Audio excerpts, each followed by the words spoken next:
Here's the thing that nobody is saying out loud, but everybody in the national security community is quietly thinking.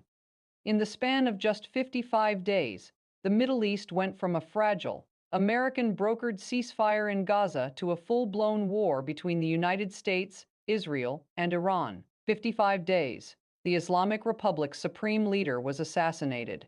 A million people were displaced from Lebanon. Iran closed the Strait of Hormuz, the narrow choke point through which roughly 20% of the world's oil flows every single day. And right now, as you watch this, American and Iranian diplomats are sitting in hotel rooms in Islamabad, Pakistan, with the clock literally ticking down on a ceasefire that could expire any moment, trying to decide whether this region tips into something nobody can contain. And here's the question that is keeping people up at night in every capital city on the planet right now.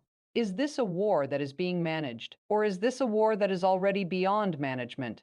Because when you look carefully, and I mean carefully, at the actual sequence of events, a story emerges, a story about choices that were made, about red lines that were crossed, about a conflict that did not simply erupt, but was in many ways deliberately accelerated.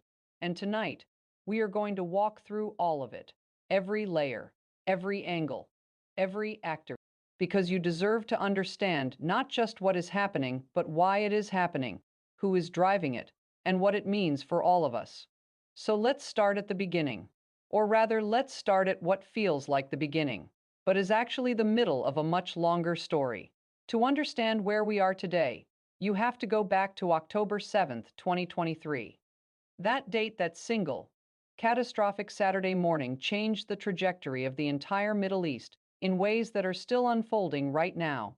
In April of 2026.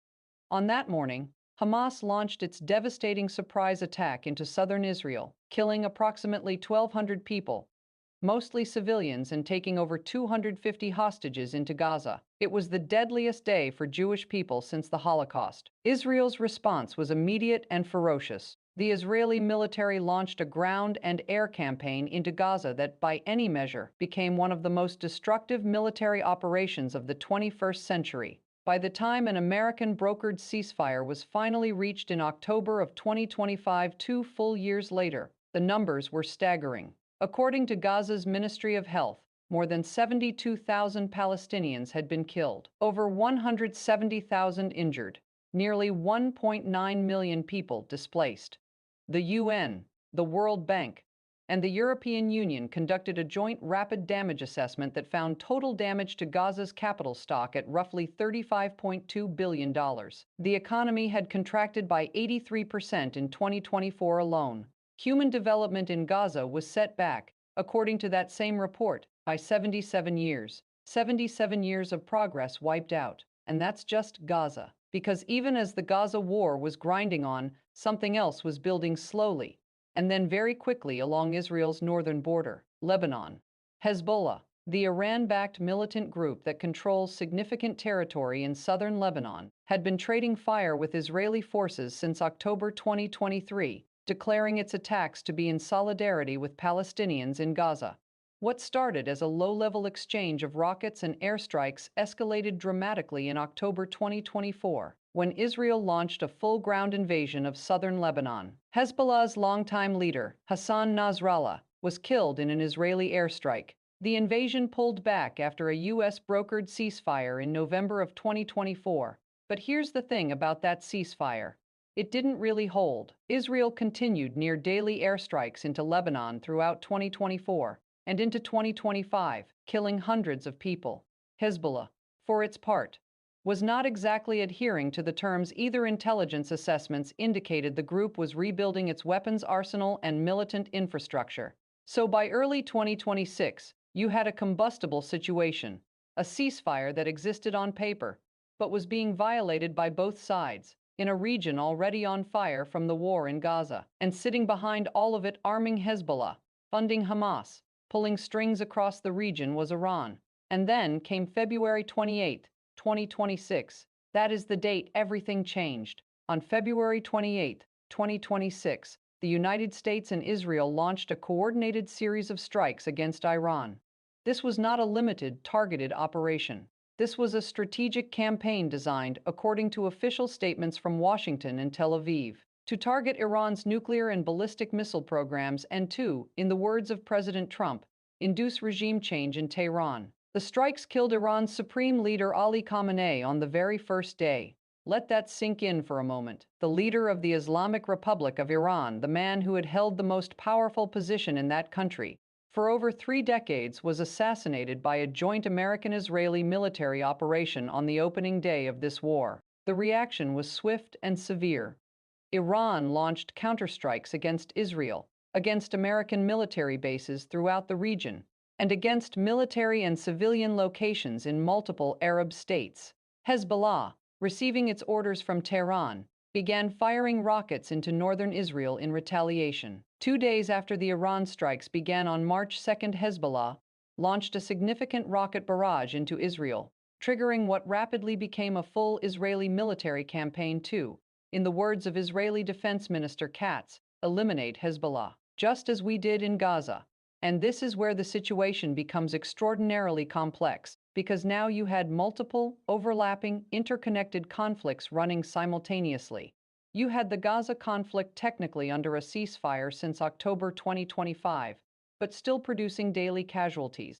You had the Lebanon war, Israel attempting to systematically dismantle Hezbollah's infrastructure in southern Lebanon, flattening villages, cutting off roads, encircling cities. And you had the direct U.S.-Israel war against Iran with strikes on nuclear facilities, counterstrikes from Tehran, and the dramatic closure of the Strait of Hormuz by Iran, which sent global oil prices surging. The Strait of Hormuz.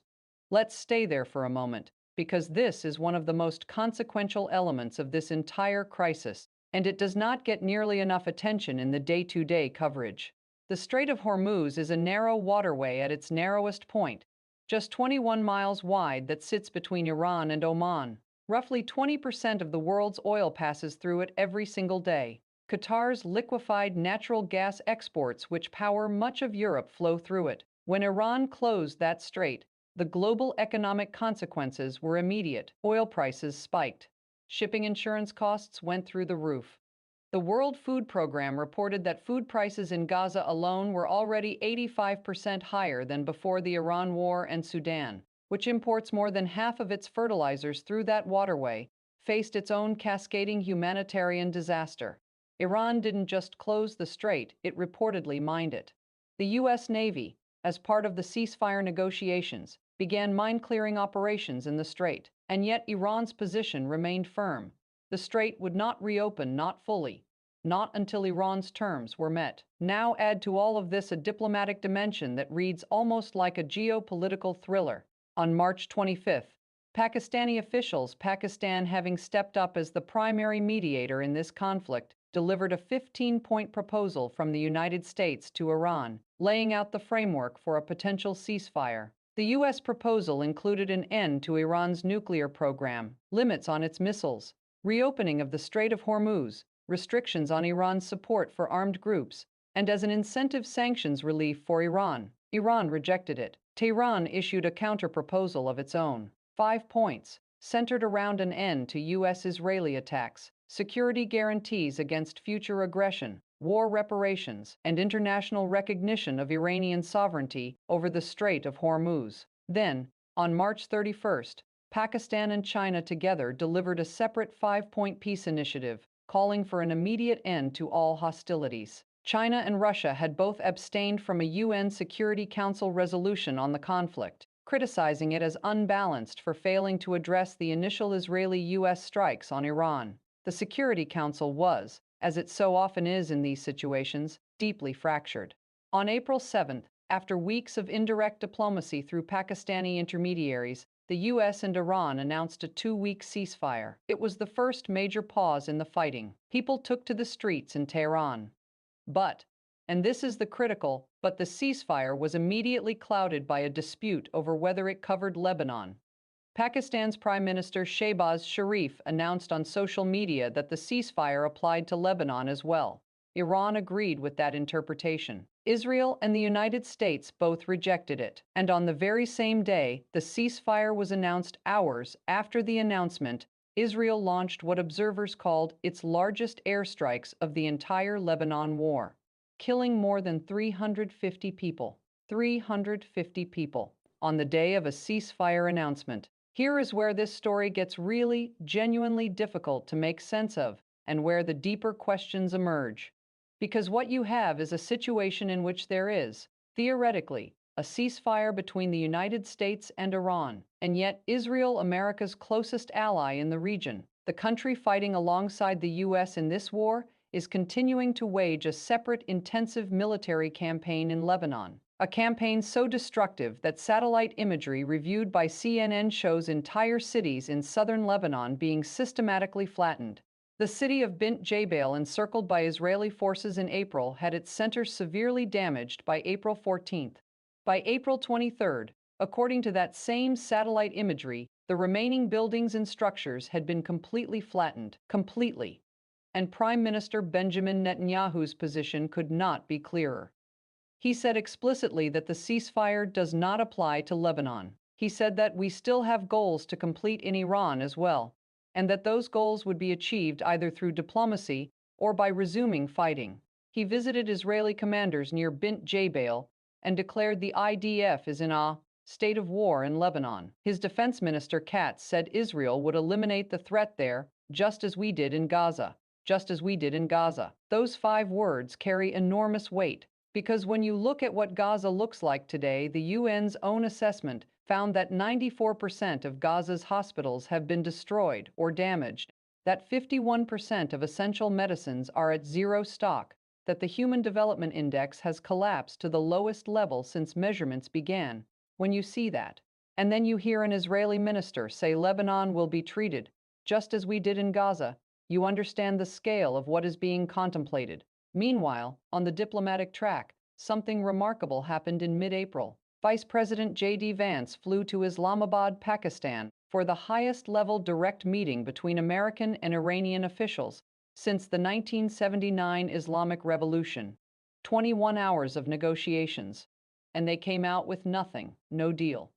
Vance told reporters, "The bad news is that we have not reached an agreement, and I think that's bad news for Iran. Much more than it's bad news for the United States of America." The sticking points, according to U.S. officials, were the Strait of Hormuz, which Iran was still not fully reopening, and the nuclear question. The U.S. demanded a fundamental, long-term commitment from Iran, not just to not build a nuclear weapon now, but not just 2 years from now, but for the long term, including, according to Israeli sources briefed by Vance after the talks, the removal of all enriched material from Iran, and an end to enrichment for decades. Iran called these excessive demands. So the ceasefire was extended. First, Trump announced a 3-week extension of the Lebanon ceasefire on April 23rd, following another round of negotiations at the White House. And now, on April 25th, U.S. envoys Steve Witkoff and Jared Kushner are heading to Pakistan for a fresh round of Iran talks, with Iran's Foreign Minister Abbas Araghchi already in Islamabad. The White House says it has seen some progress, but Iran's internal politics remain turbulent. Khamenei's son has been selected as his successor, and different Iranian factions are sending conflicting signals about their willingness to negotiate. And through all of this diplomacy, through all of these ceasefire extensions and talks and proposals, the killing continues. Let's step back now and try to understand what this all means at the deepest level. Because this conflict, the way it has expanded, the actors involved, the speed at which it has escalated, reflects several massive structural forces that have been building for years. The first is the question of Iran's nuclear program. This sits at the absolute center of everything. In December 2024, the UN nuclear watchdog, the IAEA, reported that Iran had enriched uranium to levels approaching weapons grade and had stockpiled enough highly enriched uranium without a credible civilian purpose to produce the fissile material for multiple nuclear bombs on very short notice. The 2015 nuclear deal, the JCPOA, had been negotiated by the Obama administration to prevent exactly this scenario. The Trump administration abandoned it in 2018. Biden tried to renegotiate it, Those talks stalled, and by early 2026, Iran's nuclear program had advanced to a point where the window for military intervention, if one were to prevent a nuclear-armed Iran, was rapidly closing. The decision by the US and Israel to strike on February 28 was, in significant part, driven by that calculation. The second structural force is the regional architecture that Iran had spent decades building, what analysts call the axis of resistance.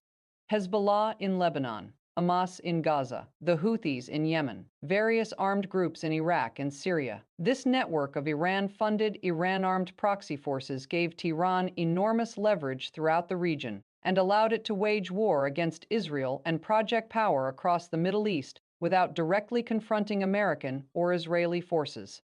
Much of that architecture has now been significantly degraded. Hamas has been militarily weakened. Hezbollah's leadership was decimated. Iran itself has suffered substantial damage to its military infrastructure, but degraded is not destroyed. And the question of what comes next, what fills the vacuum, is one that nobody has a confident answer to. The third force is the role of the United States, and specifically the Trump administration's approach to this crisis.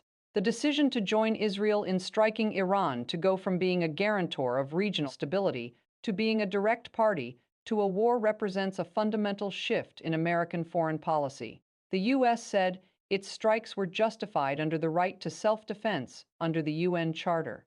Critics, including British Prime Minister Keir Starmer, Canadian Prime Minister Mark Carney, and a joint statement from France, Germany, and other European allies, expressed grave concern. Canada's Carney called the invasion of Lebanon illegal. Brazil condemned Israeli attacks in Lebanon as a breach of the ceasefire. The UN Security Council has fractured Russia and China on one side, the US and its Western allies on another. And this fracturing of the international order matters enormously, because the mechanisms that the world has built over 75 years to manage exactly these kinds of crises, the UN Security Council, international humanitarian law, ceasefire agreements, are all being tested simultaneously, and in many cases, failing. Look at the humanitarian numbers. According to UNRWA, between October 7, 2023, and April 15, 2026, a span of roughly 30 months, 72,344 Palestinians were killed in the Gaza Strip. That number has been revised upward recently, after the Gaza Ministry of Health certified additional deaths. UNRWA itself has recorded 391 colleagues killed in Gaza. The International Rescue Committee reports that 94% of Gaza's hospitals have been destroyed or damaged. Approximately 1.6 million people, around 77% of Gaza's population, are expected to face acute food insecurity. Aid inflows to Gaza fell by 37% in the first 3 months of 2026, compared to the previous 3-month period. The UN, the European Union, the World Bank all assessed the ceasefire plan that was supposed to govern Gaza's recovery, and 5 major humanitarian organizations, including Oxfam and Save the Children, released a formal scorecard in April 2026 concluding that the plan is failing. Flatly, factually, failing. In Lebanon, the war has killed more than 2,000 militants and civilians and displaced over 1 million people, roughly 20% of the entire country's population. At least 8 journalists have been killed by Israel in Lebanon since the start of the conflict, including Lebanese journalist Amal Khalil, who was killed in an Israeli airstrike on April 23 while carrying out her journalistic work. The UN joint statement from multiple Western nations called for immediate de-escalation and expressed grave concern about what they called devastating humanitarian consequences. And in Iran itself, a country that was already experiencing widespread internal protests driven by economic misery and a weakened regime, the war has added a new layer of devastation. Iran's economy, already battered by years of sanctions, has been further damaged by the conflict. The Strait of Hormuz closure disrupted Iran's own exports as well as global shipping. UN Development Program projections from March 2026 painted a bleak economic outlook for the country going forward. So here is the broader strategic picture, as clearly as it can be stated. The United States and Israel have succeeded in significantly degrading Iran's military capacity, in eliminating Khamenei, and in dealing serious blows to the Iran-backed proxy network that threatened Israel for decades. But they have done so at an enormous cost in civilian lives, in regional stability, in global diplomatic capital, and in the material infrastructure of three different societies: Gaza, Lebanon, and Iran. And they still face an unresolved nuclear question, a combustible Lebanon situation, a Gaza reconstruction challenge that will require international cooperation, and a diplomatic process with Iran that has, so far, produced no lasting agreement. Is that a victory? Is it a catastrophe? Is it something in between? The honest answer is that it is far too soon to know. Let me make this personal for a moment, because when you hear these numbers: 72,000 killed, 1 million displaced, 94% of hospitals damaged, they can start to feel abstract, statistical, far away. But they're not. The oil prices that spiked when Iran closed the Strait of Hormuz, those affect what you pay at the gas pump. The disruption to global shipping routes affects the cost of goods at your grocery store. The fracturing of the international order, the fact that the United Nations Security Council could not agree on a basic framework to manage this crisis that affects every American's long-term security, because a world with functional international institutions is safer for everyone than a world where the only language is military force. And there's something else, something harder to quantify but just as real. The United States is deeply involved in this conflict diplomatically, militarily, financially, and morally. American bombs are falling in this region. American warships are operating in the Strait of Hormuz. American envoys are flying back and forth to Islamabad on a nearly weekly basis, trying to negotiate a peace agreement. And the American public, you have a legitimate stake in understanding what is being done in your name, why it is being done, and whether the strategy being pursued is actually making the world safer, or simply reshaping which pieces of the Middle East are on fire. There are also the deeper moral questions. The International Rescue Committee calls the Gaza situation a continuation of designed deprivation. A UN Commission of Inquiry found in September 2025 that Israel committed genocide in Gaza. Human rights organizations have documented systematic torture, denial of medical care, and starvation as weapons of war. These are not fringe allegations, they are the findings of established international institutions, and they demand a response from every person who cares about human rights, about international law, and about what kind of world we are building for the next generation. If you are a person who cares about Israel's long-term security, and there are many legitimate reasons to care deeply about that, then you should also care deeply about whether the strategy being pursued is actually making Israel safer in the long run. Flattening Lebanon, just as we did in Gaza, may degrade Hezbollah's immediate capabilities. But it also creates the conditions for the next generation of resistance, the next generation of grievance, the next cycle of violence. That pattern has played out before in this region. It is worth asking whether it will play out again. If you are a person who cares about global stability, about energy prices, about the international rules-based order, this conflict is rewriting the rules. The question is whether what replaces those rules will be better or worse for ordinary people around the world. And if you are a person who simply cares about human beings, about the child in Gaza who lost their family, about the Lebanese farmer watching their village reduced to rubble, about the Iranian family caught in the crossfire of a conflict between governments, then this story is for you too.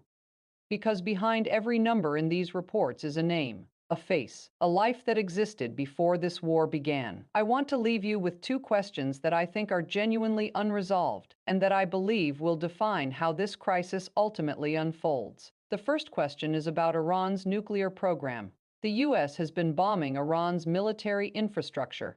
Some of that infrastructure is nuclear-related, but Iran still has enriched uranium. It still has, according to international monitors, the capacity to produce enough fissile material for multiple nuclear weapons, and crucially, nothing that has happened in the last 55 days has produced a binding, verified agreement that Iran will not seek nuclear weapons. The question is not whether Iran's program has been set back, it clearly has. The question is whether it has been eliminated. And if it hasn't been eliminated, only damaged and delayed, then what is the next step?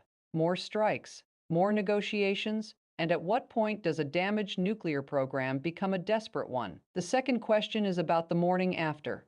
Even if the US and Iran reach a deal, even if the ceasefire in Lebanon holds what does the day after look like for the actual people living in these places. Gaza needs tens of billions of dollars in reconstruction. Its healthcare system has essentially ceased to exist. Its children have been out of school for years. Lebanon has 1 million displaced people and entire cities reduced to rubble. Iran is facing an economic catastrophe and a succession crisis after the assassination of its supreme leader. Who pays for the reconstruction? Who governs Gaza? What does Lebanon look like without a functioning Hezbollah infrastructure, but also without a functioning Lebanese state? These questions, the day after questions, are the ones that historically determine whether a war ends in lasting peace or simply pauses before the next eruption. Those questions don't have easy answers. They may not have answers at all right now, but asking them, refusing to stop at the level of explosions and body counts and diplomatic press releases, is how we hold the powerful accountable for the choices they are making. Here is what I know to be true. History does not move in straight lines. Crises that look unmanageable sometimes find their resolution in the most unexpected ways. There have been moments in this very region, moments where war seemed inevitable and permanent, that gave way, eventually, to something different. Camp David, the Oslo Accords, the Abraham Accords.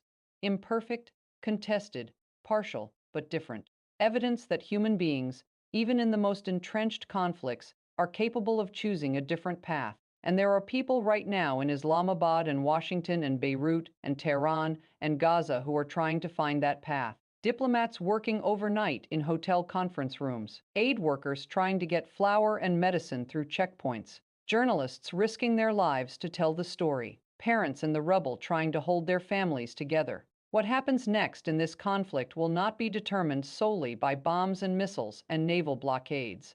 It will be determined by choices. The choice of whether to continue fighting or to negotiate in good faith. The choice of whether to allow humanitarian aid through or to use starvation as a weapon. The choice of whether to build a political framework that can sustain peace or to simply flatten the enemy and hope that counts as victory. Those are choices made by governments, but governments, at least nominally, countries that claim to be democracies, answer to people, to voters, to citizens, to you. The most powerful thing you can do in the face of this complexity is not to look away, not to let the numbers numb you, not to accept the idea that this is too complicated to understand, too far away to matter, or too inevitable to change. It is not inevitable. Nothing in history is inevitable. The path through this crisis to something more stable, more just, more livable for the people caught inside it runs through informed, engaged, morally serious citizens who refuse to stop paying attention. So pay attention, ask the hard questions, hold the powerful accountable, and don't stop watching. Because the story isn't over, not even close.